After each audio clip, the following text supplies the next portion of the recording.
Hoje é mais uma aula técnica para vocês, tá, gente? Eu acho que não tem muito mais brincadeira assim em geografia, mas a gente pode fazer umas brincadeiras pelo meio, tá bom? Hoje eu vou tirar um pouco os homens, viu, meninas? Vocês podem também dar risada deles, porque a gente ganha deles. Então vamos lá, né? O nosso tema hoje é pirâmide etária. Acho que vocês estudaram isso lá no sétimo ano um pouquinho. Muitos alunos vão lembrar, né? Mas quem não lembra e vai estar tendo a oportunidade de estar estudando esse conteúdo, e os que lembram vão ter a oportunidade de relembrar, tá bom? É um dos temas que eu gosto muito de estudar dentro da geografia da população, porque a gente consegue se achar dentro das pirâmides etárias. E, assim, eu gosto mais porque a gente ganha dos homens. Pode passar. Então é legal ganhar, eu gosto disso. Então, pirâmide etária, né? A gente vai ver quais são as habilidades e competências que a gente. Ô, Dani, não faltou habilidade, não? Já é o segundo? Já é o segundo, professora. Eu não coloquei habilidade? Deixa eu confirmar aqui.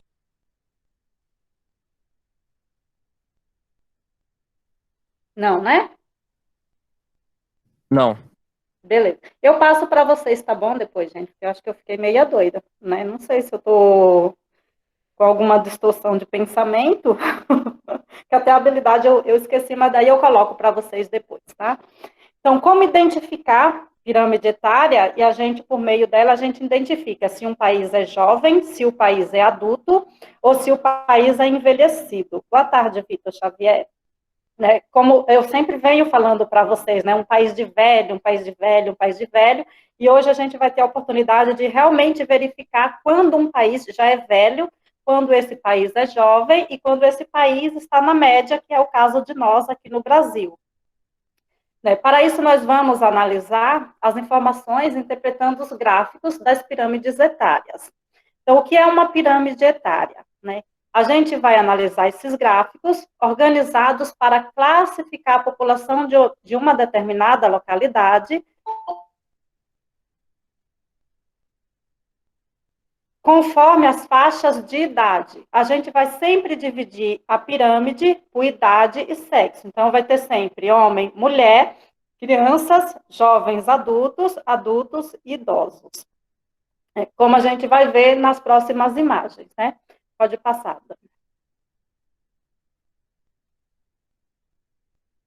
Então, aí nós temos a pirâmide etária do Brasil.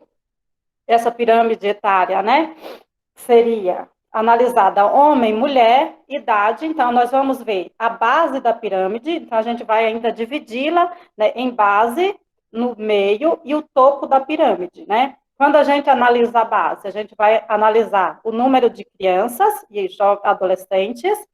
Depois nós vamos analisar as pessoas jovens, já caminhando para a idade adulta. A idade adulta é até 59 anos. A partir de 50 anos entra aí a melhor idade, né? E por meio de uma pirâmide etária, a gente analisa diversos dados dentro de um país.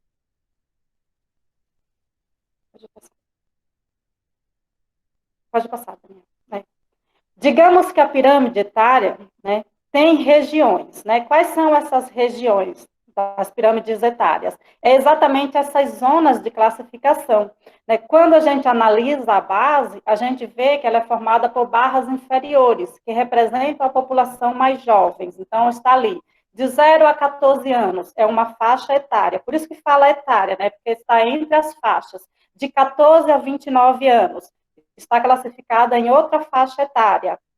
De 29, de 30 anos a 59, a gente vai ver lá a população adulta, né? E acima de 60 até os 78, 79, a gente vai ter uma outra faixa etária, que é a população, né, idosa, né, a melhor idade chamada. Acima de 80 já entra em uma outra classificação. Então, a gente divide a pirâmide etária, né, a gente acaba estratificando, vamos dizer assim, em vários, né, segmentos de análise.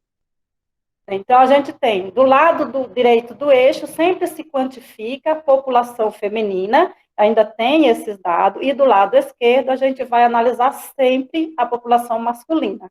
Isso não vai dizer que a pirâmide etária vai estar sempre homem identificado no azul e mulher identificada no vermelho e no rosa. Pode ter outras cores, né?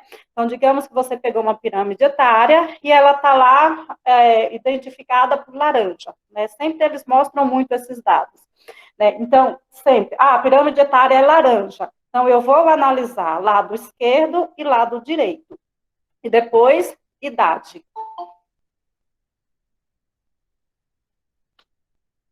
Pode passar, Daniel. Para que nós utilizamos as pirâmides etárias, né? Então, os países, os órgãos governamentais, né, eles fazem muito análise desses gráficos. E o ponto central está no conhecimento da dinâmica da população. Se essa população é uma população mais jovem, se é uma população mais adulta, se é uma população, na sua maioria, pelo feminino, ou se os homens representam a maior porcentagem, e assim sucessivamente. Por exemplo, né, se a estrutura, né, da pirâmide etária da população apontar que há uma grande quantidade de idosos, né, os governos vão começar a reavaliar as previdências sociais e investir em métodos de reposição populacional, que é o caso da Europa, que a gente já vem discutindo em várias aulas, né? Essas reposições populacionais, elas são voltadas para políticas públicas que beneficiam o idoso e assim por diante.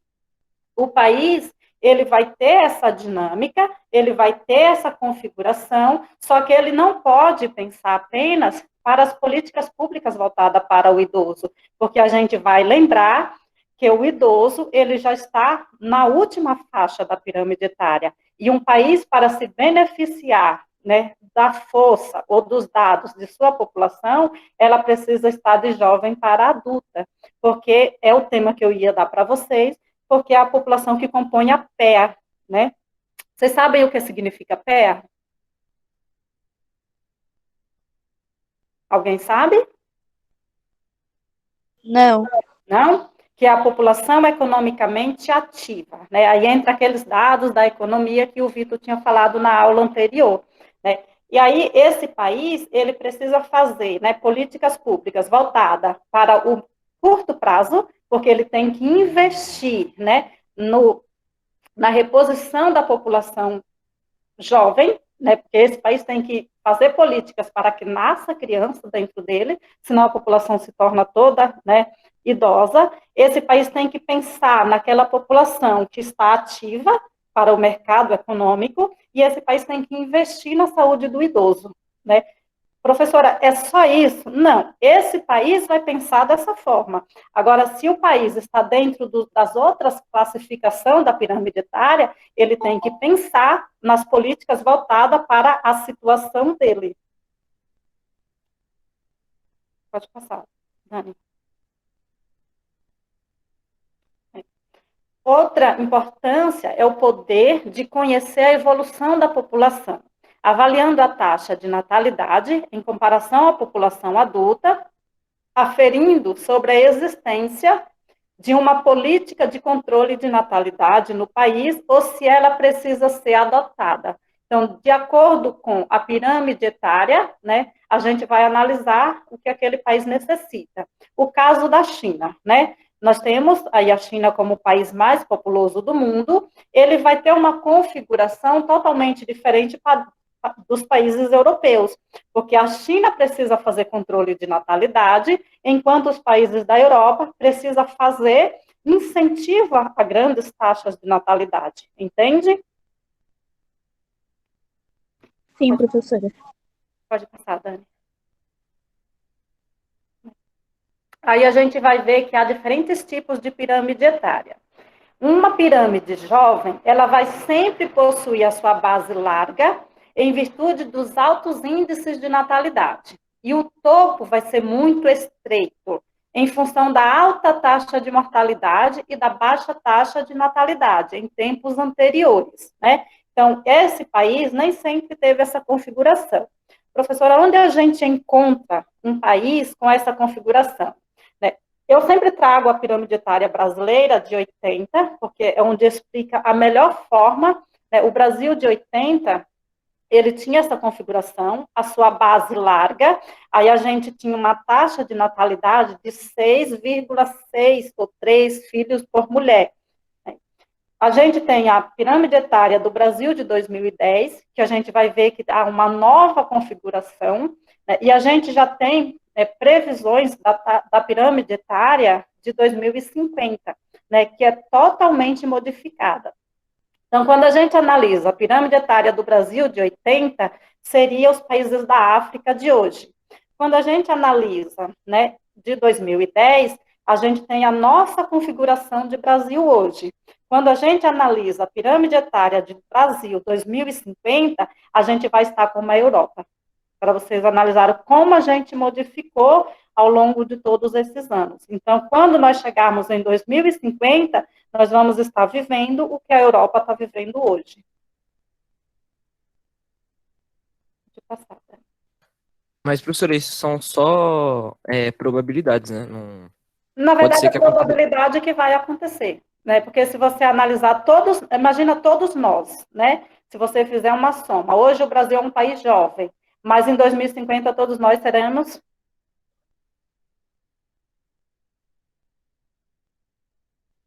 Mais velhos, né? Velhos. mais velhos, Idosos. entendeu? E assim, se você analisar em 80, as mulheres tinham 6 filhos, era fato, né? Pergunta para as nossas avós quantos filhos elas tinham, né? Hoje, né, as mães de vocês tiveram 2, 3, já não tem a mesma quantidade que as mães delas tiveram. E hoje, se eu perguntar para vocês quantos filhos vocês querem ter, meninas, vocês vão dizer 1, 2, tem gente que vai dizer não quero nenhum. Então, é um fato, não é nem probabilidade, é fato que vai acontecer. E, assim, a população brasileira de 80 era uma população rural. A população brasileira de 2010, 2050 é uma população urbana. E no urbano, as pessoas não têm muitos filhos, né? Que já é uma outra característica que entra dentro das políticas públicas.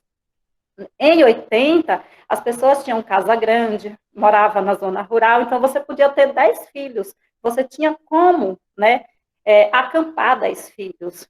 Quando a gente analisa no urbano, as pessoas moram em um apartamento que a cada dia está menor, né? E se você analisar o tamanho físico de um apartamento, cabe 1, 2 filhos. Entende? Entendi, professora.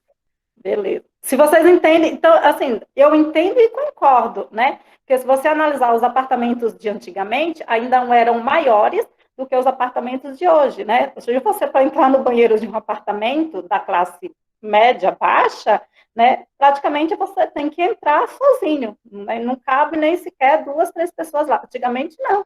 As pessoas não se preocupavam nem sequer com o tamanho do banheiro, com o tamanho da cozinha. Hoje as cozinhas são aclopadas, né? A sala e assim sucessivamente.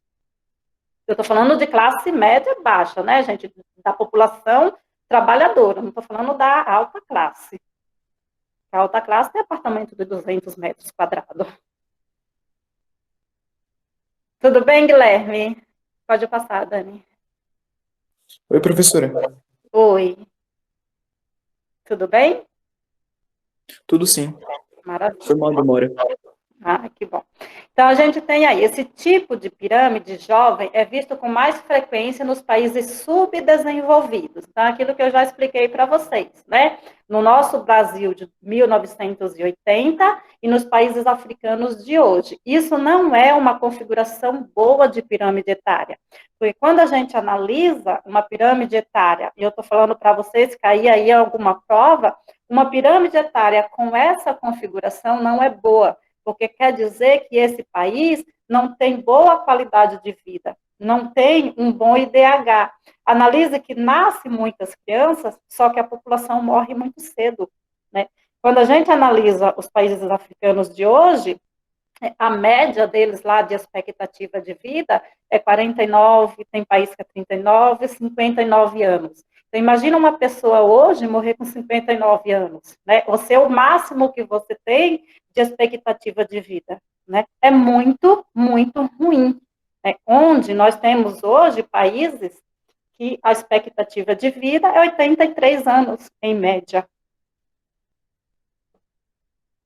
Pode passar. Professora, mas por que acontece só em mais subdesenvolvidos, países subdesenvolvidos? Então, por causa de uma série de fatores, né? Primeiro, porque esse país é subdesenvolvido, ele não tem infraestrutura em vários segmentos, né?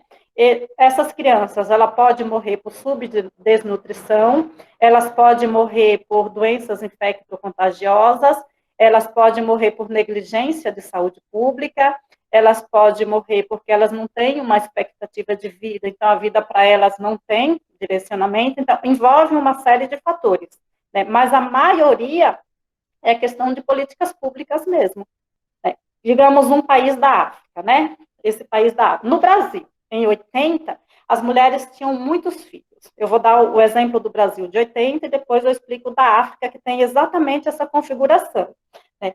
Em 80, as mulheres tinham muitos filhos, mas elas tinham pré-natal? Alguém conhece aí a história? Não. Elas Não. nasciam as crianças. Onde nascia? Na escada, né? Eu acho. Nos ônibus. Nascia em casa? Em casa, né? Então, essas mulheres engravidavam, elas tinham toda a gestação, elas nem sequer iam no médico. Não tinha um pré-natal, essa criança não tomava nenhuma vitamina quando ela ainda estava no útero da mãe, que chama, né, o NEL, né? Ela não tinha nenhum tratamento para isso, não fazia teste de pezinho, ela não tinha as vitaminas necessárias, muitos pais não davam as vacinas, né? Porque a população era rural, nem sempre eles tinham acesso à vacina, né? Então, o alimento dessa criança, né? Não tinha Danone, gente, né? Se vocês perguntaram para os pais de vocês, a gente até brincar essa geração Danone, já ouviram essa expressão? Né? Já. Não entendi nada. Muitas crianças... Geração do Nang. Geração Nutella. Geração Nutella. Então, assim, a geração de hoje está melhor ainda, já é Nutella. A geração de vocês era Danone, Leite Ninho, essas coisas. Né? Em 80, eles não tinham acesso a isso. Então, tudo isso entra na qualidade de vida, e isso melhora a sua expectativa. Aí entra, né, a questão de saneamento básico, né? Eu já falei para vocês que saneamento básico é um item importante para todo e qualquer país. Lá em 80, falei de Brasil. Agora, analise em África hoje. Não tem tudo isso, né? Quando a gente pega dados de muitos países africanos, a gente vê que as crianças lá são subdesnutridas. Então, se essa criança já é subdesnutrida desde o ventre, então, quer dizer que a mãe dela também não teve as vitaminas para passar para ela, que ela não teve o médico necessário, que ela não teve o alimento necessário, que ela não vai ter a condição de ter uma vida, né, tanto na questão cerebral, quanto na questão física, quanto na questão emocional, estruturada para ser um adulto, né, estruturado no futuro. Entende? Entendo, professor. Isso eu falei da criança. Agora, imaginem o adulto nesse país. Será que ele tem acesso à saúde pública de qualidade? Claro que não, é bem complexo, né? Bem complexo. Entendeu o que é um país subdesenvolvido? Agora, depois eu vou mostrar para vocês. A gente pega a pirâmide etária de um país, né, desenvolvido, a gente vê que é totalmente diferente. Né? Por quê? Porque essa população já teve acesso a toda a qualidade de vida necessária para o ser humano. Pode passar, Dani. Quando a gente analisa um país com uma pirâmide etária adulta, a gente já vai ter a pirâmide etária modificada. A base, ela também é larga, né? Então, a gente ainda tem muitas crianças nascendo, a taxa de natalidade ainda é alta, porém, essa taxa de natalidade é menor. É o caso do Brasil de hoje, né? Há uma taxa de natalidade alta, só que, tipo, as mulheres não estão tendo mais 10 filhos, 8 filhos, 6 filhos, 4 filhos, né? Tem muito menos filho, só que há uma estrutura. Quando a gente pega a saúde pública brasileira, é muito ruim. Mas se vocês conversarem com todas as mulheres, geralmente a maternidade é a melhor ala do hospital. Né? Você pode ver, né? Eu falo até porque eu converso muito com as minhas amigas, né? Aqui o Hospital Geral de Guaianazes, né? Todo mundo critica, a gente sabe de todas as deficiências, mas a maternidade lá é boa. É tanto que para você passar no médico, né? Isso já aconteceu comigo.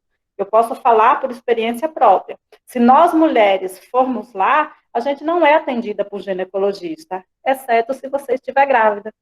Se você chegar lá e falar, eu estou grávida, você é atendida imediatamente. Né? Se você está grávida, ou se você vai ter o filho, você tem acesso à maternidade. Né? Existem alguns casos que a gente vê muitas mulheres correr por falta de leite em maternidade, mas isso não é todos os dias e não é em todos os lugares.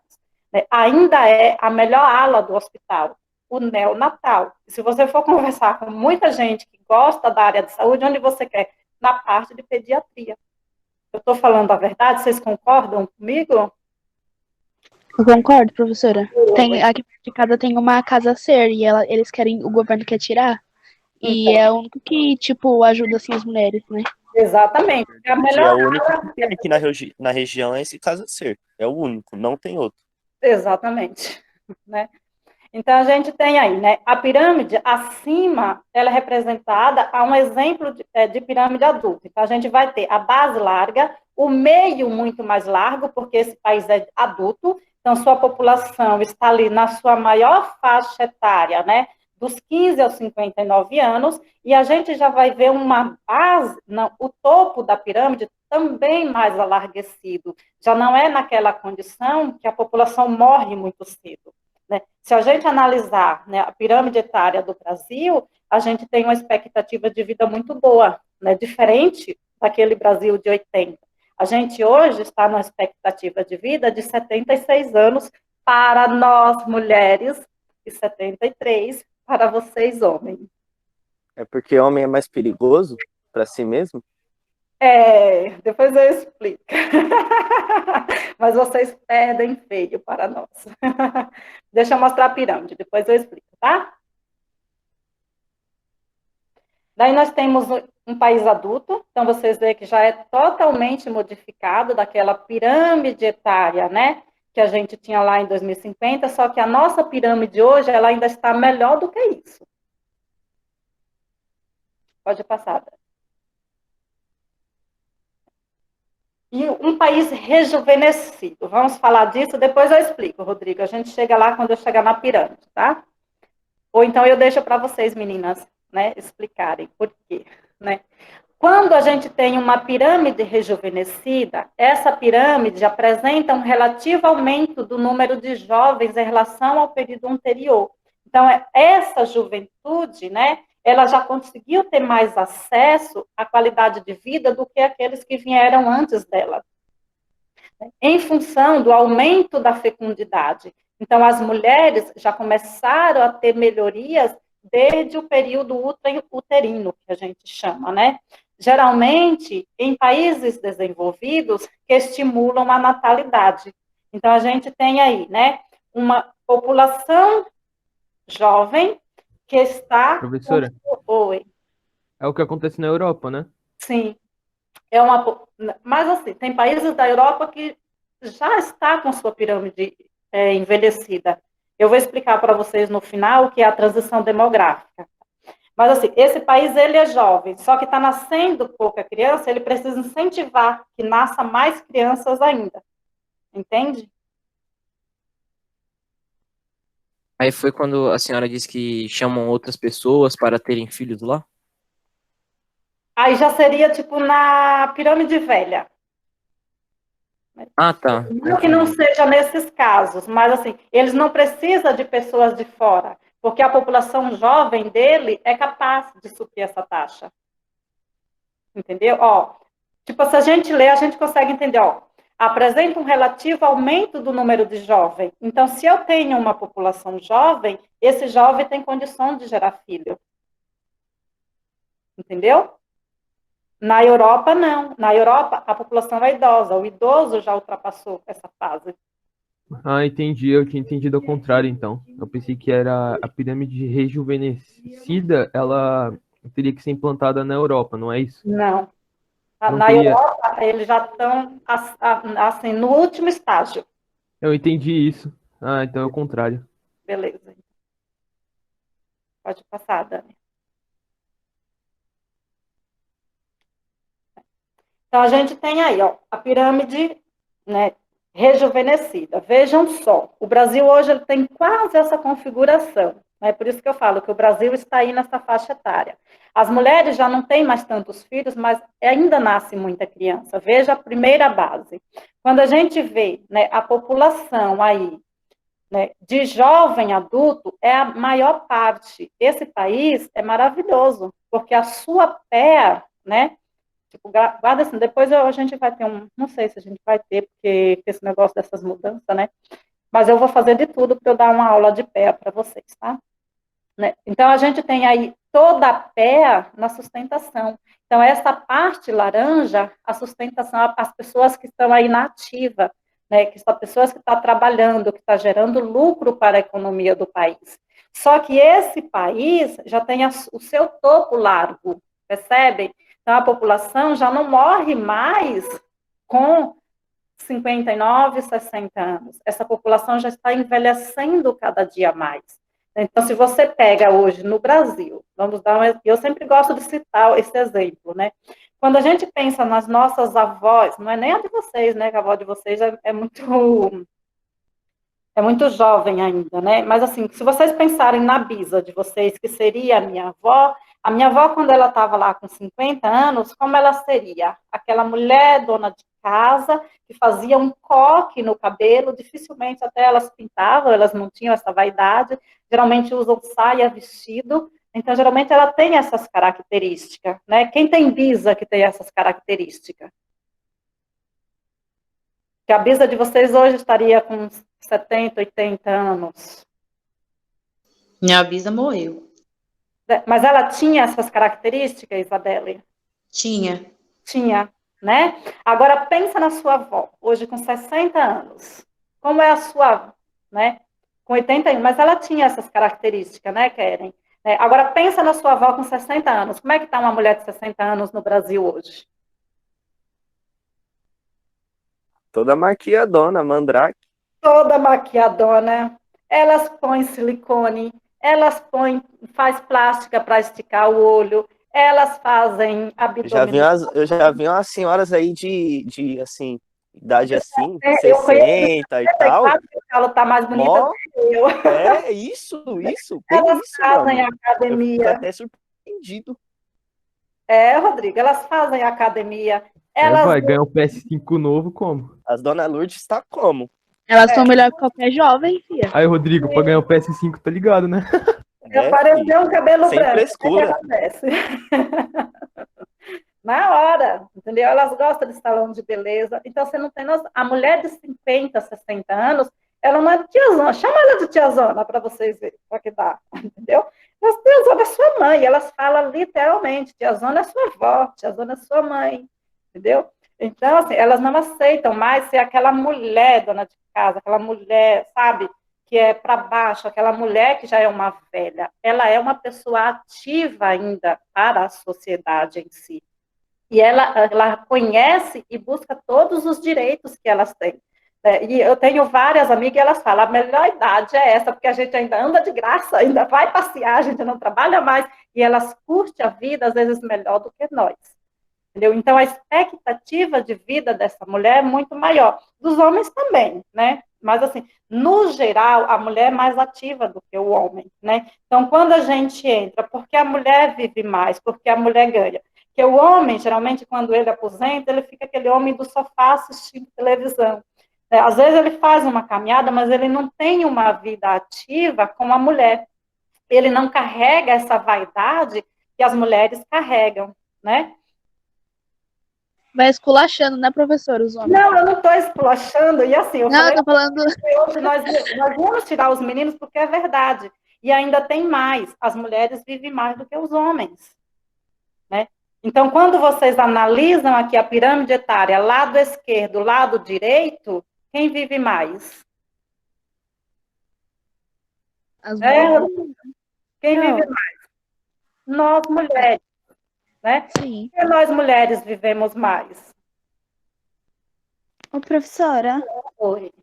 isso também não tem a relação da gente viver mais porque a gente todo mês tem a troca de sangue? Não. E sim, tem o motivo está realmente na saúde, mas não seria a menstruação. Seria outra coisa. Alguém me diz por que a mulher vive mais?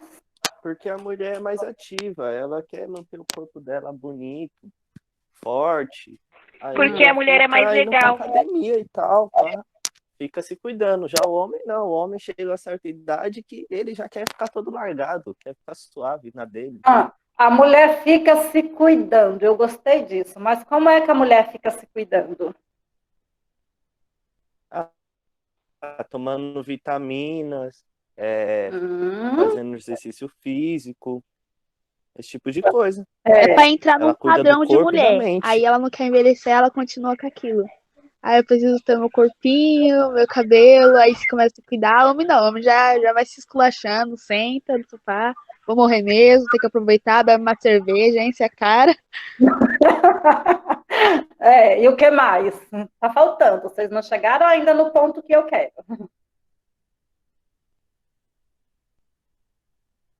Pro, a mulher também, ela anda bastante. Ela anda muito. Tá. Os meninos podem falar agora para mim se é verdade ou se é mentira, né? A mulher vive mais por tudo isso que vocês citaram, a mulher ela é muito mais ativa, né? E tem fatos que explicam isso, né? Existem várias pesquisas com dados científicos mesmo. Digamos que tem um casal de idoso. Não é isso que é o fator, né? Eu estou dando um outro exemplo. Tem um casal de idosos. Se a mulher morre, como o velhinho fica, o velhinho homem? Ele morre. Depressivo. Ele morre também. Ué, Se ele não arrumar ele outra morre em companheira, seguida. ele morre em seguida, porque o homem não suporta viver sozinho. Ele entra em depressão. Ele não tem essa mesma dinâmica da mulher. Agora, se o marido morre, gente, vocês já ouviram isso? Eu tenho certeza. Eu já ouvi várias falarem. Se o homem morre e a mulher fica viúva, o que é que a danada fala? Graças a Deus, zoeira. Vida que segue. Meu marido... Vida que segue? Vida que segue? Não, ela sabe. Meu marido morreu, me deixou aposentadoria, eu estou vivendo muito bem. Exatamente. Eu ouvi, Por isso que tem várias novinhas que pega velho. Ah, não foi isso que de aconteceu com a minha avó, verdade, eu já não. ouvi vários falar, meu marido morreu, estou vivendo muito bem, ainda vai para o vale de terceira idade, viu? Tenho certeza disso. Podem ter certeza. E eu falo, a minha mãe é exemplo próprio disso. Depois que meu pai faleceu, a minha mãe passeia mais do que eu, viu, gente? Vocês não têm noção. Ninguém segura a velha. Misericórdia. Não, é porque o homem é muito cegado. É porque o homem é muito professora. folgado. Então, quando ele morre, a mulher tem sossego. É verdade. Não, não é não. É porque elas são danadas mesmo, entendeu? E pessoas idosas são danadas. Não se engane com pessoas idosas. Entendeu? Os filhos ficam morrendo de preocupação. E eu falo para vocês pela minha mãe, a gente morre de preocupação com a minha mãe e a minha mãe está melhor do que nós. Tenham certeza disso. O quê, Isabelle? Danada!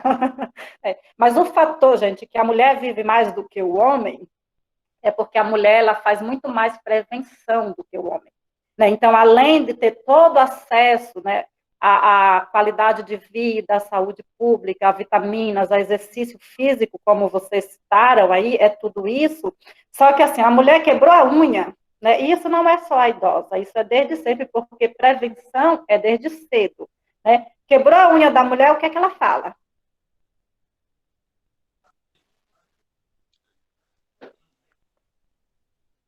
Vou ao médico. Vou no médico. E é bem assim. E ali ela vai no médico, ela não quer nem saber. Ela faz toda a prevenção necessária. Nós, mulheres, desde cedo a gente vai ao ginecologista. E isso é prevenção, isso é saúde pública, e isso está correto. O homem não. O homem, para ir ao médico, ele está morrendo. Às vezes ele está ali com dor, eu vou depois. Eu vou agendar médico. Não, eu vou depois. Né? E, pois é, né? Não é que que a gente gosta de arrumar tudo com fita crepe. Quebrou o braço? Passa fita crepe. Acabou. Às vezes você está ali morrendo de dor. Eu conheço exemplos de homem que já deslocou o ombro e fala, não, eu coloco no lugar. Vocês já viram isso? Meu, se for a mulher, pode ter certeza. O meu ombro.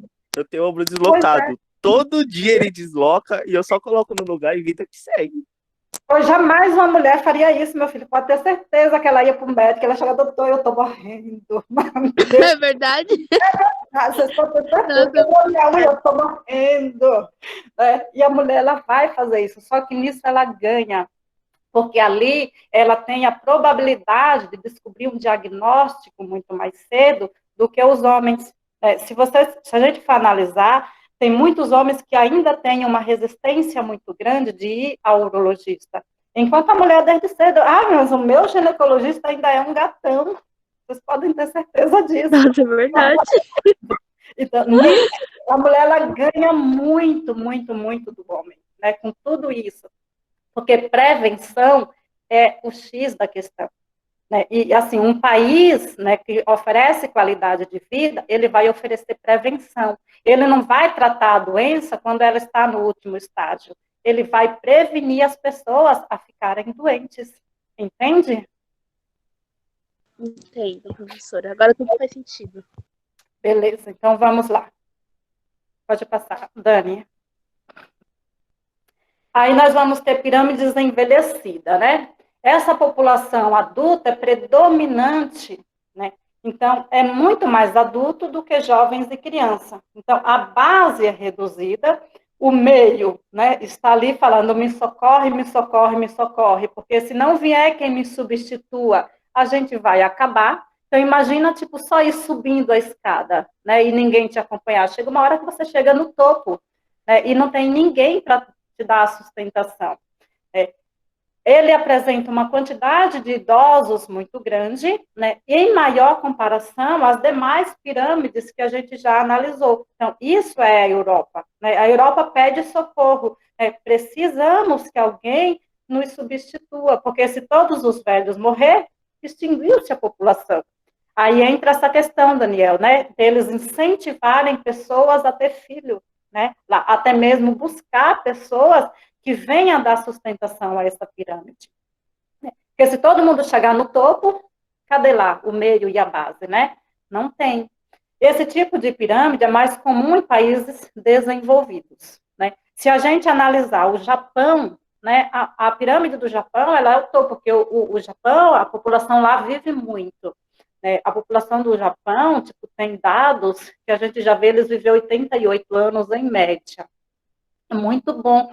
Então, é uma população idosa e uma população saudável, né? Porque qualidade de vida para eles lá não falta.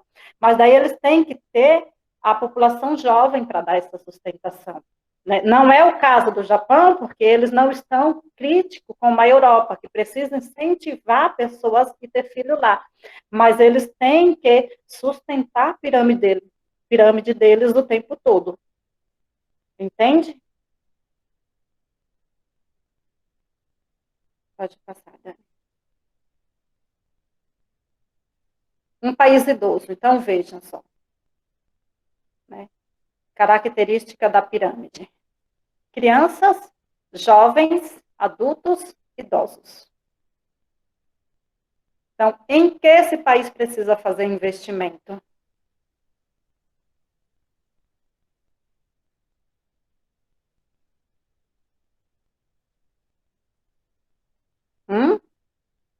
Se eu tenho um país assim, esse país precisa fazer investimento na saúde, mas na saúde de quem?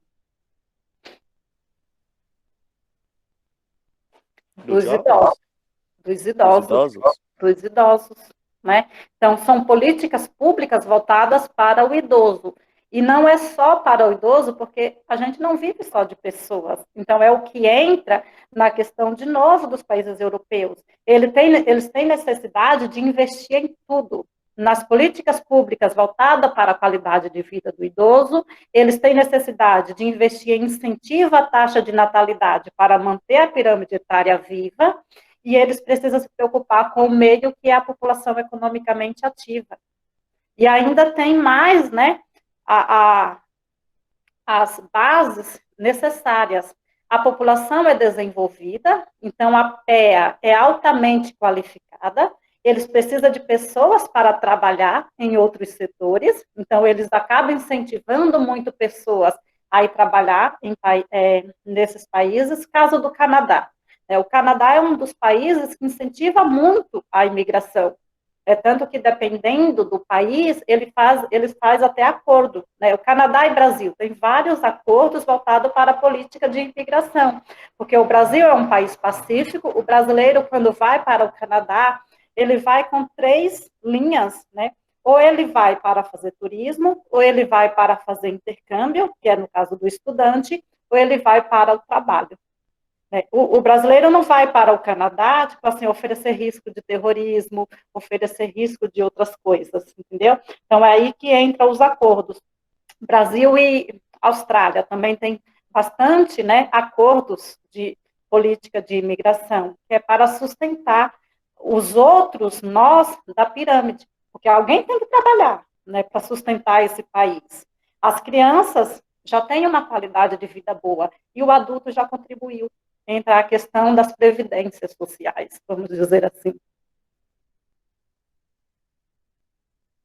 Ok? Pode passar, Dani.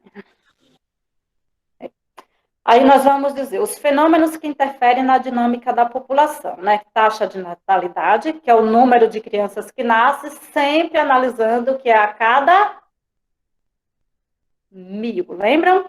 Então, de a cada 1000, quantas crianças nasceram? Aí a gente tira a porcentagem.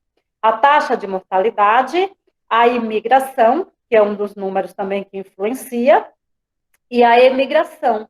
Então, no Brasil, a gente tanto tem a população que vem, no fator imigração, mas a gente tem uma grande quantidade de brasileiro que vai para outros países. Então, acaba equilibrando, a nossa pirâmide etária. Quando a gente fala de imigração e emigração. A nossa taxa de natalidade diminuiu. A nossa taxa de fecundidade diminuiu. A nossa taxa de mortalidade também diminuiu. Então, a gente vai ter sempre um equilíbrio muito grande desses dados, coisas que nos outros países não é dessa forma. Pode passar, Dani. Daí a gente tem o Brasil, aqui, ó. Nós temos a pirâmide etária do Brasil em 1970. Então, vejam que o número de fecundidade era muito grande, o número de natalidade muito grande, o número de jovens adultos era alto, ou apenas o número de jovens era alto, mas quando a gente chega no número de adultos, a gente já começa a ver diminuir. Então, quando a gente analisa aqui a idade, ó, aqui no cantinho, veja quantos anos a população vivia em média. Quando chegava aqui em 55 anos, a população já começava a morrer. E isso é muito ruim, é muito cedo para um país ver a sua população definhar, A população que chegava aos 80 era praticamente mínima, Quando a gente analisa os dados de 80, a gente tem praticamente a mesma configuração, apenas com algumas linhas que vai modificando. Então, é um país subdesenvolvido, isso mostra nitidamente, a população morre muito cedo. Se a população morre muito cedo, alguma coisa está faltando. Quando a gente analisa os dados de 2010, aqui embaixo, eu acho, a gente vai ver que já está totalmente modificada essa pirâmide etária. As pessoas têm menos filhos, mas a população jovem, adulta, é o que sustenta a maior parte da pirâmide. A população não morre mais com 55 anos, como está aqui. A população já vive, 70, 75, 80 e até mais de 80. Aí, de novo, a gente analisa. Mulher vive mais do que homem. Por quê? Porque quando quebra a unha, corre e vai para o médico. Viu, meninas? Quebrou a unha, corre e vai para o médico. Deslocou o ombro, meu filho, grita e vai para o médico, Não fica esse negócio de deslocou o ombro, fica dentro de casa, não, vai. Vou tomar um chazinho, Mulher não toma chá. Mulher, ela vai direto para o médico, Não tem jeito. E quando a gente vai... Oi. Como é que a gente vê a taxa de natalidade num gráfico desse? A taxa de natalidade num gráfico desse? A base da pirâmide. Ó. Ah, é? Ah, tá.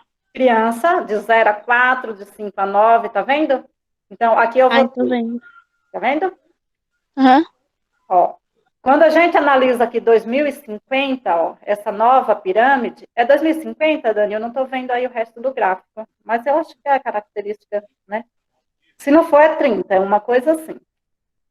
Não, é 2010, professora. Essa de 2010?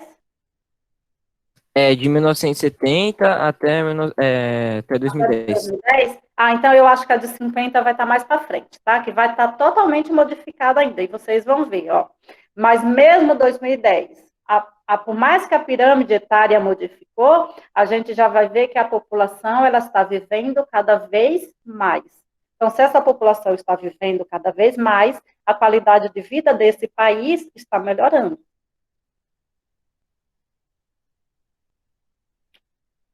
Dani, Entendi. entenderam? Pode passar. Sim. Ótimo. Então, vamos ver o que é transição demográfica. Se eu não coloquei a pirâmide de 2050, eu coloco para vocês uma aqui, tá? No final. Aí eu pesquiso e mando para o Dani e o Dani coloca para vocês, que eu vou explicar a de 2050, tá? Ó, o que é uma transição demográfica? Então, quer dizer que esse país já chegou no último estágio, então ele já está tipo assim, ó, eu já superei todos os dados, né? Então, eu já passei por todas as fases, né? Eu estou num outro estágio, né? Então, a gente vai analisar a transição como uma das teorias mais complexas e fundamentais para o entendimento da demografia. É uma teoria social desenvolvida pelo demógrafo norte-americano Frank Nostenstein, no início do século XX. É Nostenstein, né? O Time, né? Time, né? Geralmente eles usam muito, né? Vocês que sabem de inglês, é Nostenstein? Professora, não sou boa de inglês também, não. É. Mas tudo bem, é o Frank, né? No início do século XX, ela surgiu como uma forma de refutação a partir de argumentos sólidos desde a teoria de Malthus. Então, vocês veem que, às vezes, eles analisam a teoria, eles criticam e eles incorporam ali uma tese, seja pós ou seja contra. Lembram do que é a teoria de Malthus? Eu falei para vocês. Sim, professora. Sim, né? O Malthus, ele falava que quanto mais a população aumentasse, nós tínhamos a probabilidade de faltar alimento para todos, né? Mais E a ele, população pobre, né? principalmente, né? Então, ele ainda diz que, de acordo com esses dados, estabelecia o crescimento populacional a partir de um ritmo exponencial. Então, vamos ver lá o que eles falam mais adiante. Segundo a teoria da transição demográfica, não existe um processo homogêneo, né? Então, não existe uma igualdade, né? Eles dizem que há uma heterogeneidade para as coisas acontecerem. Então, elas acontecem de forma diferente. Que esse processo ele não é homogêneo nem unificado, de constante explosão de crescimento populacional. Então, eles buscam que quando esse fenômeno acontece, acredita-se que a tendência é de uma futura estabilização, principalmente por conta das alterações nas taxas de mortalidade e natalidade. Dessa forma, ainda de acordo com essa teoria, o processo se dá em 4 fases diferentes, né? Então, eles analisam que no efeito do envelhecimento da população, de acordo com o Frank, os outros grandes pesquisadores também vão falar que a dinâmica populacional da transição demográfica acontece em fases distintas. Então, vamos ver quais são essas 4 fases que eles mostram para a gente.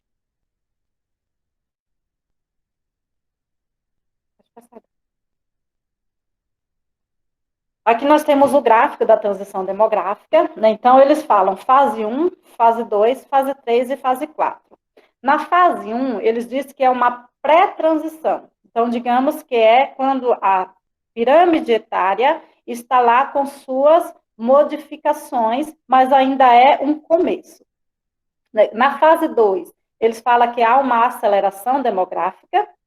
Na fase 3, há uma desaceleração, então há um decréscimo. E na fase 4, tudo começa a se estabilizar. Então, eles analisam, né? Taxa de habitantes, sempre por 1000, né? Lembrem disso, ou a tal da permilagem. E de acordo com eles, né?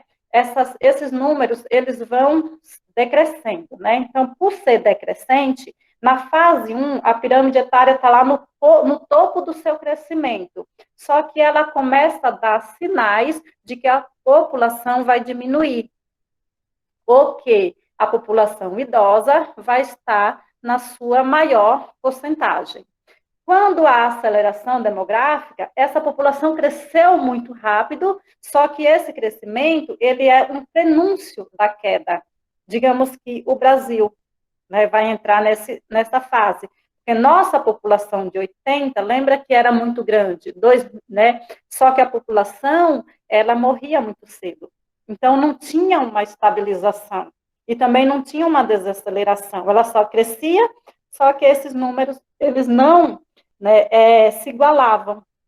Agora, em 2010, a gente vê a nossa população crescer, crescer, crescer, só que a gente não tem mais um desequilíbrio da taxa, né? Só que a gente já sabe que estamos tendo um prenúncio para a desaceleração do nosso crescimento. As mulheres não estão tendo muitos filhos como antigamente. Lembra que a nossa taxa de fecundidade caiu.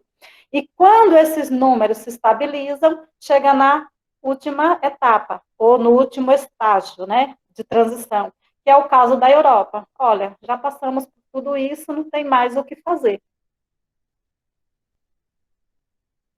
Pode passar. Passa, Dani. Né? Então, a pré-transição, né? Essa primeira fase do processo, né, que é a pré-transição, é quando a população se encontra em um estágio de equilíbrio entre as taxas de natalidade e mortalidade, né? Que é o que eu falei para vocês. Está ali tudo ainda no começo. Entretanto, esse equilíbrio se dá por meio de elevação das taxas, ou seja, à medida que nascem muitas pessoas, também morrem muitas pessoas. Lembra do Brasil de 80? Essa é a característica principal das sociedades que vivem um baixo nível de desenvolvimento socioeconômico. A qualidade de vida também é pequena e as condições sanitárias de saúde são precárias. O melhor exemplo desse tipo de sociedade corresponde aos países europeus no início do processo de industrialização. Então, digamos que para a Europa, era lá no início das revoluções industriais. Para o Brasil, 80. Para os países da África, os dias de hoje. Eu já falei para vocês do filme Dance? Eu acho que não. Ainda não? Então, tem um filme que chama Dance, Um Grito de Justiça, né? Esse filme, ele é monótono, mas, assim, para quem gosta de história, é maravilhoso, gente.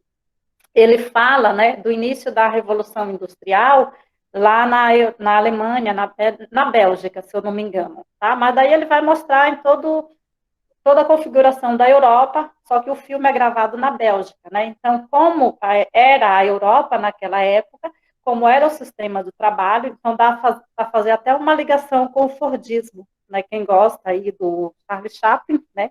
Consegue ver aquele filme dentro do Dance maravilhosamente bem.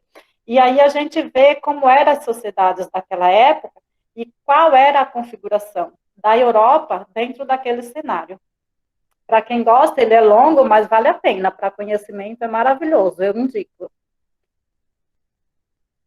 Então, vamos ver lá a segunda fase, Daniel. A aceleração ou explosão demográfica, né, que é a segunda fase, né, que eles mostram para a gente.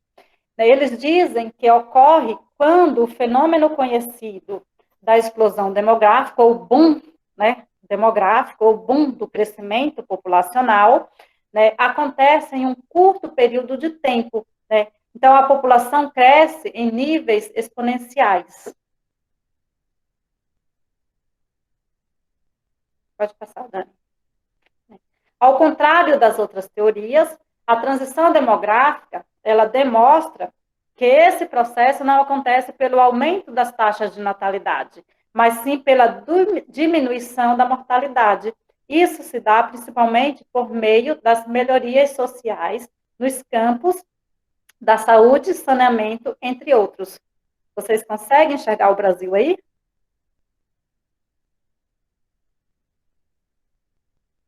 Sim ou não?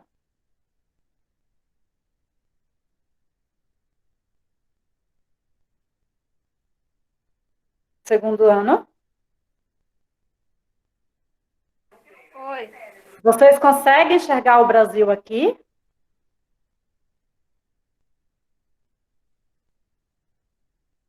Daniel, volta dois slides, por favor. Mais um, Dani, o do gráfico, por favor. Ó, eu tenho fase 1, fase 2, fase 3, fase 4, certo? Ó, fase 1, pelo que eu expliquei, a gente viu que os países africanos, aqueles países que lá no exemplo ele diz que as pessoas não têm acesso à saúde, não têm acesso ao saneamento básico, não têm acesso à qualidade de vida. Quando estamos aqui na fase 2, ó, população brasileira, em 1990, nós tínhamos 190 milhões de habitantes, certo? Até 2010, nós tínhamos 202 milhões de habitantes, certo? Quantos habitantes nós temos no Brasil hoje? 210, né? 209, 210 e é previsto para 212, né, no próximo censo. Então, a população brasileira está crescendo de forma muito acelerada. Mas, professora, as mulheres estão tendo menos filho. Não foi isso que nós estudamos? Só que no mesmo momento que as mulheres estão tendo menos filhos, a população está crescendo de uma forma muito rápida.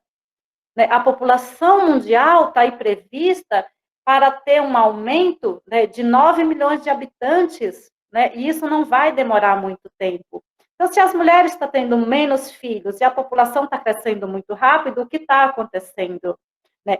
Por mais que nasçam menos crianças, as pessoas não estão morrendo, as pessoas estão vivendo cada dia mais. Eu acabei de falar para vocês que ver um japonês com 88 anos não é grande novidade, não foi isso? E a gente ainda vai ver dados da Europa, que 70 anos lá, se aqui no Brasil o povo está jovem, imagine lá. Então, você vai ver aquele povo que já está na melhor idade, mas que você vai lá e fala, meu Deus, né? Essa pessoa está melhor do que eu. Entende? Agora, a segunda fase, é isso que eu quero, que vocês encontrem o Brasil aqui dentro. Pode passar, Dani.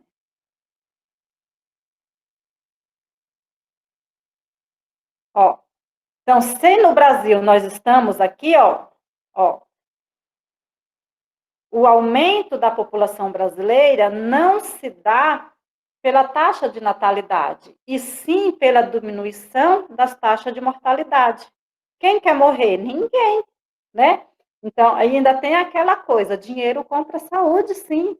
Né? Porque se a pessoa precisa fazer um transplante, seja lá de qualquer coisa, né, a gente vê que a diferença do dinheiro, nessas horas, funciona. Se a pessoa está... eu vou dar o exemplo de uma doença que, para o pobre, é praticamente o exterminador do futuro, o câncer. Né? O pobre, quando vai descobrir que está com câncer, às vezes ele já está no estágio avançado. O rico, quando descobre que tem câncer, ele tem os melhores tratamentos. É ou não é verdade?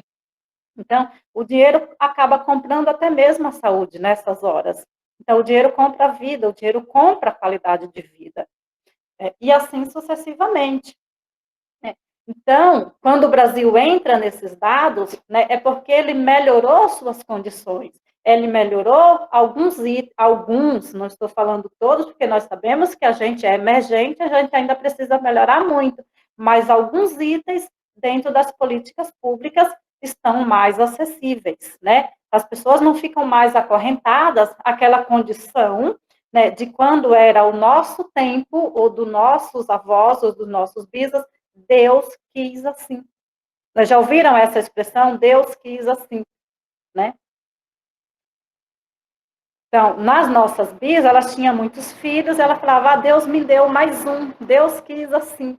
Né? A nossa geração de hoje, não, eu posso evitar se eu quiser, né? Eu posso escolher, eu posso me preparar, eu posso planejar. Então, já não tem mais essa coisa de tudo Deus quis assim. Não é falando da religião, viu, gente? Pelo amor de Deus, até porque eu sou religiosa. Eu estou dando exemplos aqui. Então, na Europa, Essa fase se deu durante todo o século XIX, para vocês verem que no Brasil de hoje, nós estamos vivendo o século XIX da Europa. Então, quer dizer que ela já está muito além de nós. Isso, hoje nós temos a ciência a nosso favor, né? Já nos países emergentes, como o Brasil, o processo aconteceu, final do século XX, a aceleração demográfica volta a atingir a Europa durante o pós-guerra, né? Então, depois aí de 45, a Europa teve de novo uma nova configuração, o que resultou na criação da expressão geração baby. Pode passar, Dani. E a desaceleração demográfica, de que forma acontece, né? Ao longo do processo de desenvolvimento das sociedades, tende-se à entrada de uma fase de desaceleração das taxas de natalidade. Isso é explicado principalmente pela difusão de ideias como o planejamento familiar, a entrada feminina no mercado de trabalho, a urbanização e o aumento do custo de vida, entre outros fatores. É aquilo que eu já falei para vocês, né? Antigamente as pessoas viviam, né, sua maior parte, na zona rural, eles não tinham essa preocupação, as mulheres eram donas de casa, donas do lar, então o provedor da família era o homem, né? Então os filhos, né, depois iam crescendo e acabava trabalhando para ajudar o pai, enquanto a mulher era a mãe, a dona de casa. Hoje nós temos uma nova configuração. 85% da população brasileira é urbana. 85% vive uma nova configuração. A mulher antigamente não precisava sustentar a casa. Hoje nós temos, né, muitas mulheres como chefe de família, unicamente. Né? E aquelas que não são as únicas chefes de família, né, mesmo tendo as famílias, né, elas têm que trabalhar para ajudar o marido, porque o custo de vida urbano, ele é muito mais caro. Não é que o custo de vida, né? Comer sempre foi caro, né, gente? Né? Pobre nunca comeu bem. Só que o custo de vida urbano é muito mais caro. Hoje, quando você analisa pessoas do interior, né, o custo de vida deles é muito mais barato. Eles não compram tudo, né? No urbano, a gente tem que comprar tudo. No urbano, todas as taxas é voltada para o urbano. O rural tem taxas diferentes. Isso. E entre outros fatos. Né? Assim, a tendência é que a sociedade que se encontra no processo de desaceleração demográfica entre em um gradativo e constante declínio. Então, a gente vai ter aí uma diminuição da quantidade de nascimento, ao passo que a queda da mortalidade começa a entrar em um processo de estabilização.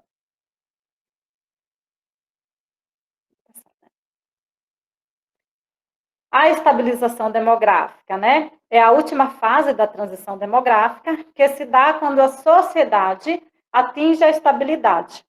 Esse cenário equivale ao equilíbrio das taxas de natalidade e mortalidade em patamares muito baixos. Então, não nasce, não morre, não nasce, não morre, né? Porque no início do processo, apesar de uma outra oscilação conjuntural ter acontecido.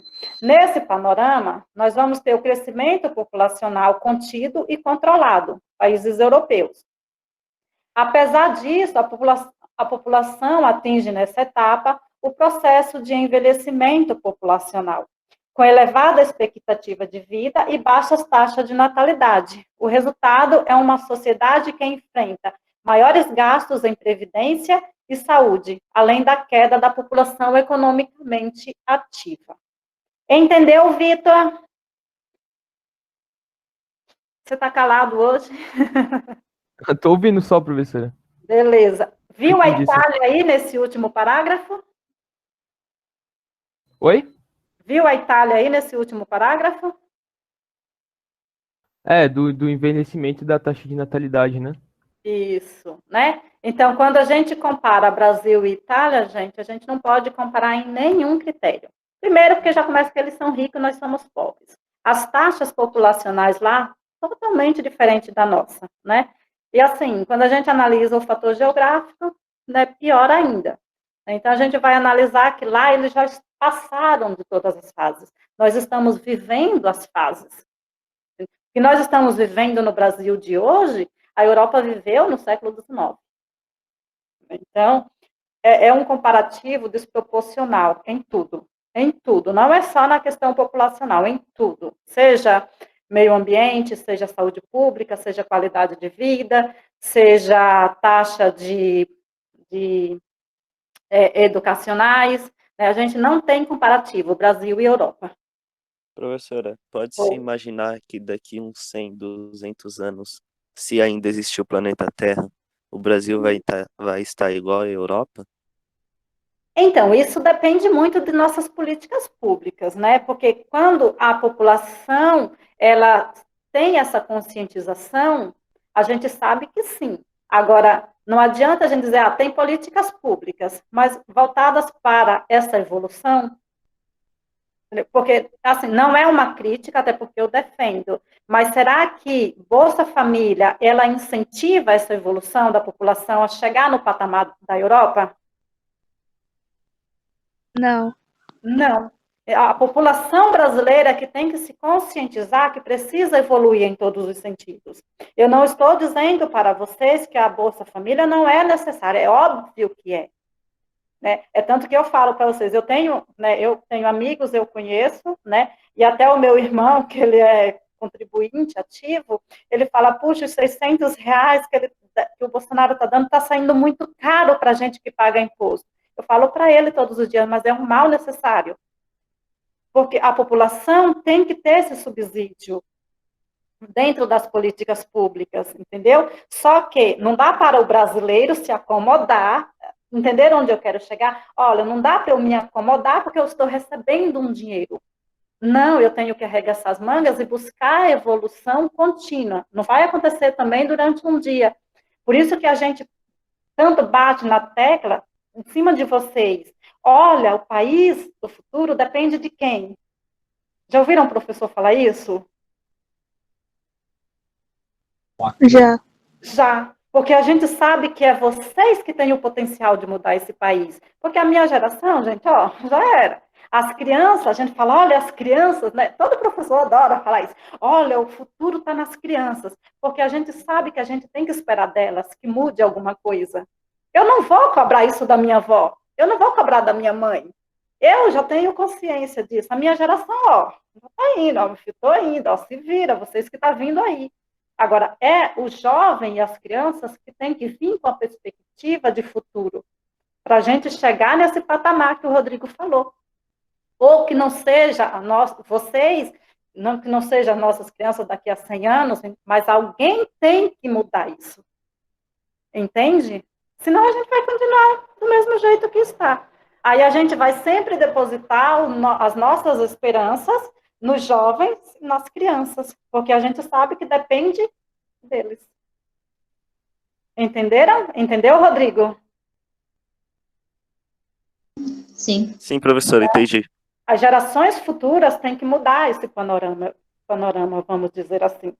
Né? E a gente sempre acredita, né? E o professor ainda mais ainda, né? A gente tem, assim, essa esperança sempre, né? Olha, as crianças é o futuro do Brasil, as crianças é o futuro do Brasil. Porque a gente espera que esses dados mudem, né? E não vai ser mais por mim nem pela minha mãe, mas que seja por vocês e pelas nossas crianças. Eu tenho muita esperança.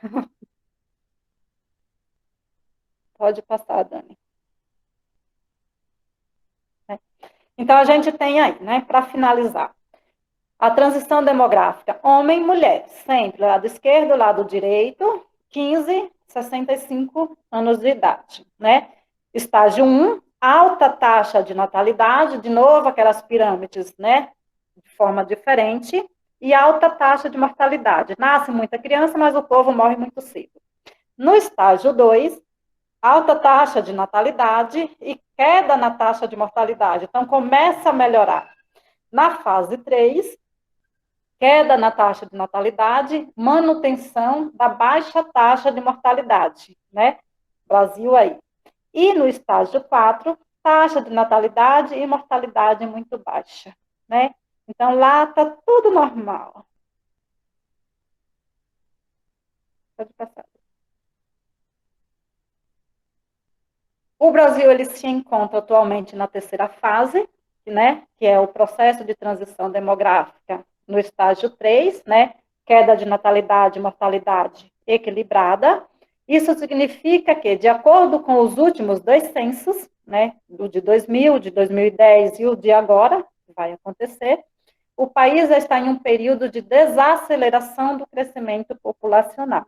Então, por mais que a gente vê que os números aumentam, as taxas diminuíram.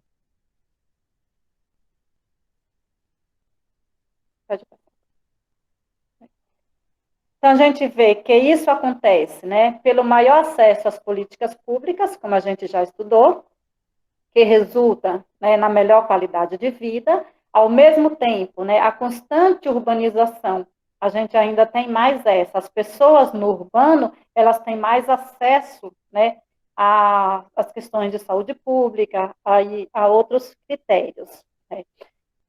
A urbanização, ela garante o aumento do acesso às práticas de planejamento familiar. Então, a gente ainda tem mais aquela coisa, por mais que as mulheres estão tendo menos filhos, elas estão tendo cada vez mais tarde. Ainda tem essa, né? O que leva à redução significativa das taxas. Entretanto, alguns dados demonstram que nos últimos 10 anos, as quedas nas taxas de fecundidade e mortalidade no Brasil estão ainda mais aceleradas, o que leva a indícios da entrada do país na fase de estabilização demográfica. Pode passar. Brasil 2060, sabia que eu tinha colocado. Né? Então, veja qual vai ser a nossa configuração, como o Brasil vai estar aí totalmente modificado, e a gente vai aí estar nos 90 anos, se Deus quiser, viu? E vocês, meninos, vão estar aí dentro dessa porcentagem de 7%, que eu ainda vou estar querendo estar lá. Ó, então, imaginem, se hoje vocês têm 16 anos, 16, 17, vocês têm? Vocês estão nessa média, né? 16, 17? 16 para Sim, por aí, 17. por aí. 17, né? Então, nós estamos em 20, daqui a 40 anos, vocês vão estar aí na faixa dos 55, 59 anos, né? Então, veja que vocês vão estar aí na população adulta. Só que os pais de vocês, nós já estamos aí na melhor idade. E olha que essa população é muito maior.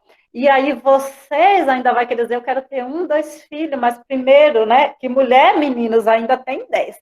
Primeiro eu vou estudar, eu vou ganhar minha independência econômica, financeira, feminina, viajar para depois casar e ter filho. Ainda estão se dando o luxo de vir com essa prepotência de falar tudo isso. Vocês acreditam, meninos? Né?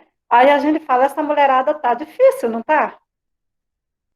Tá cada dia mais complicado. Tá cada dia mais complicado. Agora, né, errado não tá, né? Aí como eram nossas mães, nossas bisas, né?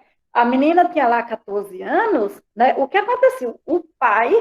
Os pais iam lá e faziam o casamento das meninas, escondido, a bichinha nem sabia, era obrigada a casar, às vezes com um feio, nojento, desgraçado, e já tinha casado. A menina nem sabia que tinha casado com ela. E nem, não é? Pois é, menina. Aí vai me dizer, tá lá nas Arábia? Vitor, parece que tá lá, nossos pais viviam lá nas Arábia, né? Casava as meninas, que ela nem sabia. Aí hoje a gente dá o troco, né? A gente fala, primeiro eu vou conquistar minha independência. Lá nas Arábia, é assim. Depois eu caso. E se eu quiser, ó, eu ainda dou um Pelé nele, vamos embora. Ou então manda ele embora, porque ó, eu sou independente. Né? E assim nós temos as mulheradas de hoje, tudo cheia de querer ser. Empoderadas. Né? E os homens que nos aguentem, né? Não, homem não é chato, não, menino. Homem é bom. Oxe, imagina. Quem vai trocar a luz? Eu não troco, tem que pôr eles. Quem troca o gás? Eles que trocam, eu não troco. Quem troca o pneu do carro? Graças a Deus, Deus fez os homens e mulher. E eles têm que viver muito. Né? Não é verdade, Nanis? Eu não troco, meu filho, é tu, vai lá. Ó, às vezes até a latinha de tomate, menina, ó, tá duro para, não vou quebrar minha unha. Abre aqui, mozão, ó, fazer o quê, né? Tem que ser esperta. Pode passar, Dani. Não, eu sei que nós somos capazes, mas não, antes de quebrar a unha, dá a latinha de tomate para ele abrir, filha. Né? Então, quais são as consequências, né? No cenário mundial, a transição demográfica é um processo natural. Então, não é porque acontece, né, porque o país é melhor, não, é natural. As pessoas nascem, crescem, envelhecem e morrem. Né? Principalmente, isso se dá porque as pessoas passam a ter acesso às condições de vida e de saúde mais avançadas. Como eu não lembro quem escreveu aí, mas eu sei que alguém escreveu. Hoje nós temos a ciência a nosso favor. Então, uma vez que nós temos a ciência a nosso favor, a gente sabe que vai melhorar cada dia mais. Né? Aí eu sempre dou o exemplo, né? Ótimo, Rodrigo. Quando a gente fazia uma cirurgia antigamente, né? Por mais que nós tínhamos a ciência, você ia fazer uma cirurgia, ali você fazia um corte, né? De 1 metro no corpo, não importa onde fosse. Né? Ali você levava vários pontos, era costurado, às vezes inflamava aqueles pontos, você tinha que voltar ao médico para retirar os pontos, não era assim? Com a evolução da ciência, hoje, se você faz uma cirurgia e leva ponto, o ponto ele é já costurado de uma forma que ele entra no organismo, né? Não precisa voltar no médico e tirar. Ali ele cicatriza muito rápido. E na maioria dos locais, ou dependendo da cirurgia, é feita laser. Você não leva nem corte, ou se você levar é coisa tão mínima que é imperceptível.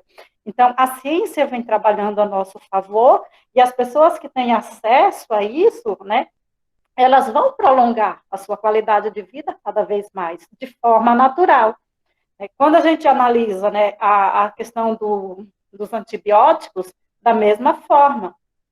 As questões de vacinas também da mesma forma. Então, tudo vem sendo trabalhado a nosso favor nos dias de hoje. Né? Entretanto, tal processo também tem suas consequências, né? E são várias. A gente sabe que não é só o ônus, né? O bônus também tem o ônus. Pode passar. Como citamos, o principal aspecto decorrente da finalização do processo da transição é o envelhecimento, né?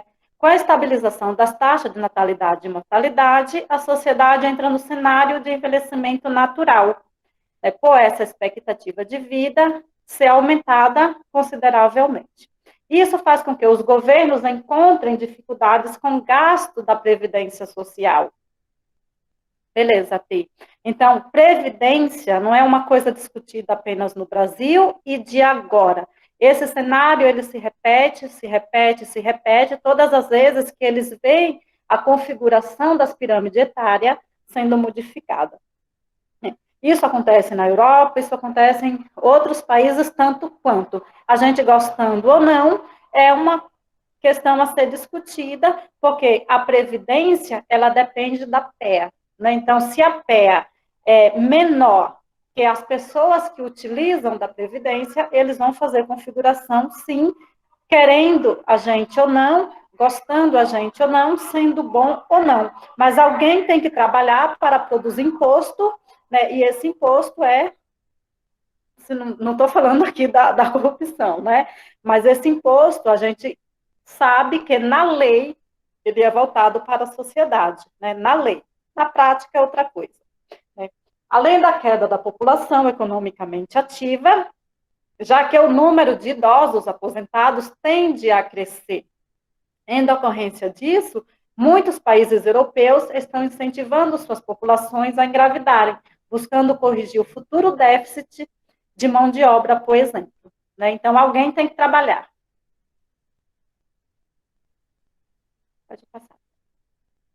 Entretanto, até que se atinja esse ponto, uma sociedade passa por um período conhecido como bônus demográfico. Ele corresponde à diminuição do número de nascimentos, enquanto a população idosa e inativa ainda não é tão grande.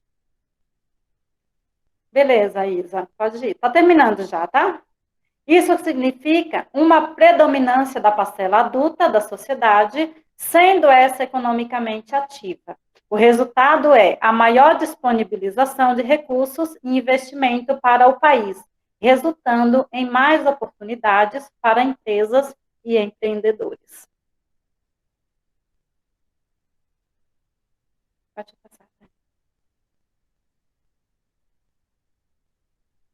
É no estágio do bônus demográfico, né, que o Brasil se encontra. Então, por mais que a gente esteja aí pensando em mudanças do futuro, hoje nosso cenário ele é bom.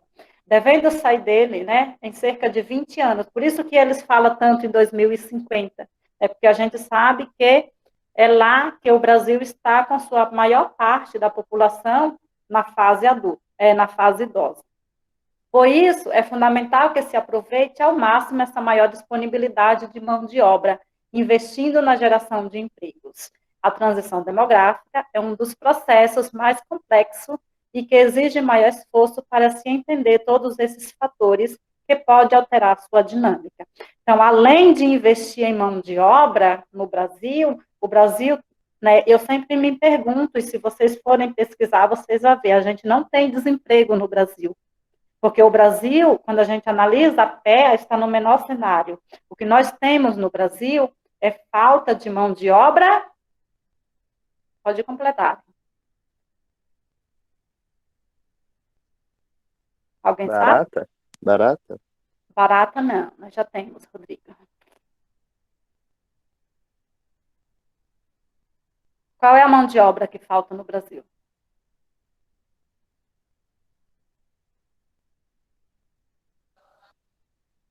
Pode falar, Yasmin. Não, remunerada todos são, mesmo que seja pouco. Nanis. No Brasil falta o quê?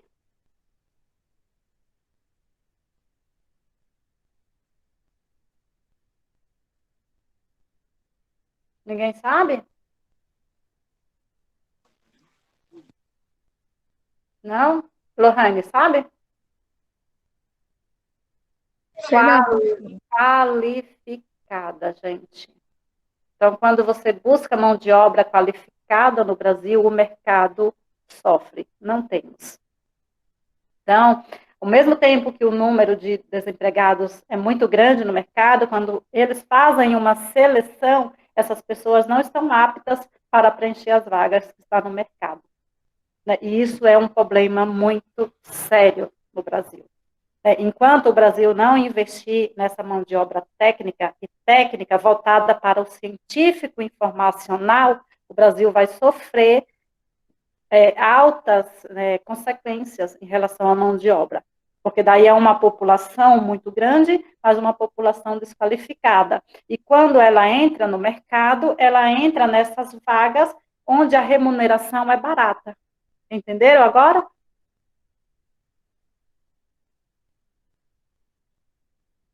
Professor, não entendi muito não, pode falar de novo? Posso. O Brasil ele tem, né, uma população muito grande. Porém, ele não é um país estruturado cientificamente. Logo, nós não temos mão de obra qualificada, certo? Certo. Quando o mercado oferece a mão de obra, ele não encontra pessoas para preencher essa vaga. Logo, essa vaga ela fica lá aberta, né, por muito, muito tempo, porque não tem quem preencha, não tem o profissional qualificado para exercer aquela vaga no mercado. Então, a pessoa fica desempregada e aquela vaga fica lá à espera. Entendeu? Ah, entendi. Aí, quando essa pessoa aqui encontra uma vaga para entrar no mercado, ela entra em um setor que a remuneração é muito baixa. Mas aquela vaga está lá, aberta, dependente do profissional para ocupar. E não é de se estranhar que eles busquem até pessoas de fora para preencher essa vaga, porque a mão de obra no Brasil, ela não é técnica, científica, informatizada. Eles usam o termo informacional, né? Então, hoje você tem que ser técnico, científico, informacional, para preencher as vagas que o mercado disponibiliza. Entendeu? Eu acho que é que nem o caso da minha mãe, que, tipo, ela estudou para fazer enfermagem e tal, ela é qualificada, só que aí, com o tempo, ela não foi chamada, sei lá, e aí ela começou a trabalhar de limpeza, sabe? Uhum. Porque daí ela não preenche mais aquela vaga. É o quê? Ela não preenche mais os requisitos daquela vaga. Ah, aí era substituída, no caso, né? Exatamente, né? Pode passar? Só que assim, quando a gente analisa o setor de saúde, a gente ainda vê que preenche as vagas. Eu estou falando do mercado técnico, né? Tipo, é a geração de vocês sabem muito bem. A geração é TI, vamos dizer. TI é uma das áreas que nunca preenche as vagas de mercado, porque não tem o profissional qualificado para aquela vaga. E não basta fazer o curso apenas de TI. Você tem que ser o profissional, né, competente para atingir aquela vaga, do jeito que eles querem. Aí é onde entra o tal do jovem aprendiz, que de um simples estagiário, a empresa acaba te capacitando, te oferecendo cursos, que você acaba sendo moldado dentro das normas daquela empresa, ou de outras empresas, entende? Assim, TI é um exemplo, eu estou falando desse outro mercado que é muito, muito, muito avançado tecnologicamente e cientificamente. Professora, mas essa demanda é algo que tende a mudar, né, futuramente. Porque a geração de hoje tem muito mais acesso a cursos e informação que a geração passada não tinha. Ô, professora, pelo menos em outros países, sim. Pelo menos o que eu já estudei sobre é que, pelo menos em outros países, eles estão tentando suprir. Até as escolas dos Estados Unidos mesmo já colocam como matéria algumas partes do TI, tipo, elaborar algoritmos e por aí vai. E só que aqui no Brasil, a demanda daqui os próximos anos vai necessitar de, vamos supor, eu não sei, eu não lembro o número exato, mas vamos supor, 20 mil pessoas que já, pelo menos, têm a capacitação em alguma área de TI, né? Então, só que como o estudo não tem tantas pessoas fazendo para que que a demanda necessita, né? Então, vai ter uma defasagem se o Brasil continuar assim. Então, vai ter necessidade de profissionais e não vai ter, né, capacitado. Se eu não me engano, foi até Barack Obama que disse que a programação, essa parte da área de TI, devia entrar em todas as escolas. Então, mas lembra que eu falei para vocês, o futuro do Brasil está nos jovens e nas crianças, não foi isso? Né? Então, uma coisa agrega a outra. Aí, quando vocês podem pesquisar, é matéria lá da apostila do terceiro ano, mas eu já vou falar para vocês. Existe uma coisa que eles chamam fuga de cérebro. Já ouviram falar disso? Fuga de cérebro? Não, professor. Não? Nunca vi. Não? O que é a tal da fuga de cérebro? O Vitor acabou de explicar. Digamos que os países desenvolvidos, eles também têm demanda por mão de obra, certo? Certo. A gente viu na pirâmide etária que eles têm demanda por mão de obra. Você é um brasileiro, um puta de um cara que estudou, você é inteligente, você tem todos os requisitos que esse mercado necessita, certo? Certo. Certo. Aí você fala, eu sou uma Pra que pessoa ficar no Brasil, né?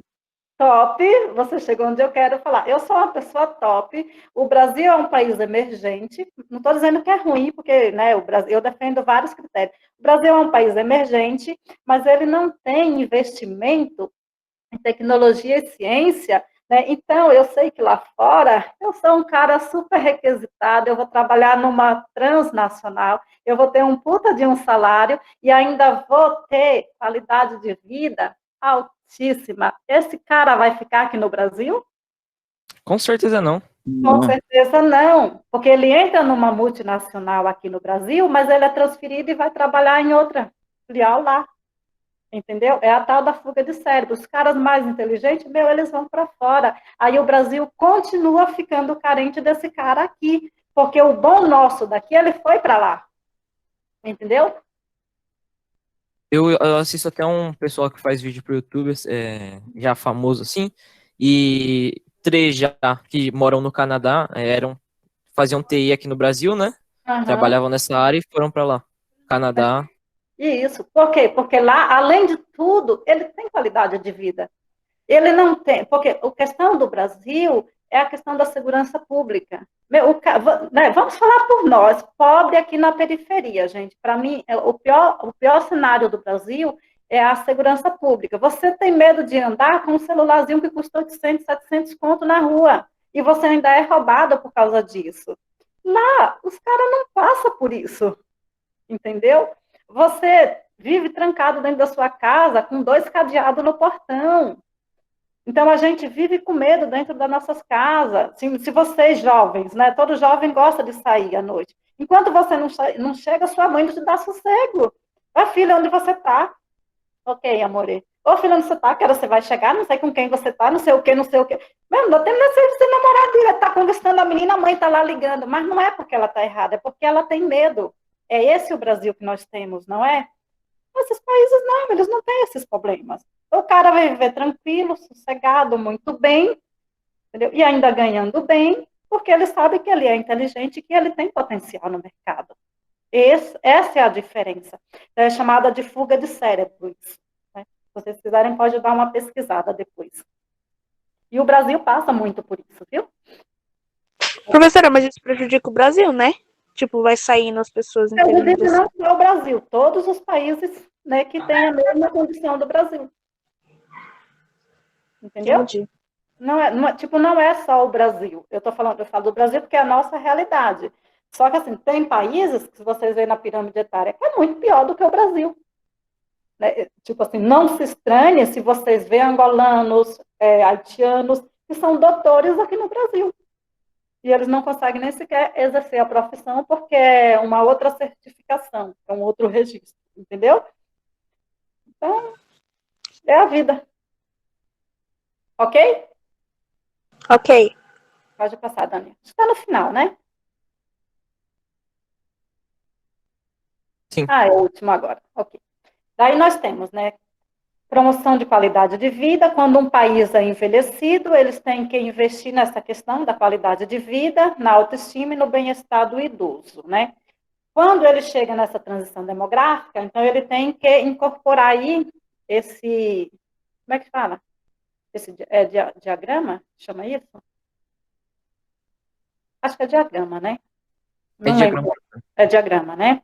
Então, ele tem que analisar todos os gêneros, não importa que seja homem, que seja mulher, a cultura do país, a cultura dessa população, né? E ele tem que analisar o envelhecimento ativo das pessoas, né? Então, não importa que seja homem ou mulher, essa pessoa tem que ter o bem-estar garantido. As políticas públicas têm que garantir isso, né? Determinante das pessoas, o ambiente físico, determinantes sociais, determinantes econômicos, serviços sociais e de saúde, determinantes comportamentais. Então, todos esses requisitos têm que ser preenchidos dentro de todo e qualquer país. Se o país não está oferecendo, isso significa que ele ainda é um país que não está dentro dos parâmetros do bom índice de desenvolvimento humano e social, né, que a gente chama. E acabou, né, Dani? Acho que é o último, né? Ok, acabou sim. Tá bom, gente? Nossa, demorei. Segurei vocês hoje, né? Alguma dúvida ainda, gente? Não, acho que foi tranquila a sua aula, professora. Foi gostosinha. Ah, então, obrigada, Luana. Então, tá bom. Alguma colocação a mais, pessoas? Não? Não, professora, obrigada. Tá tudo certo, né? Então, tá bom. Então, vocês não querem fazer seminário para mim? Então, eu continuo apresentando a próxima, tá bom? Tá bom, Ok. professora. Seminário dá muito trabalho. E Trabalho, o tempo tá corrido em EAD. compreensível. Tá bom.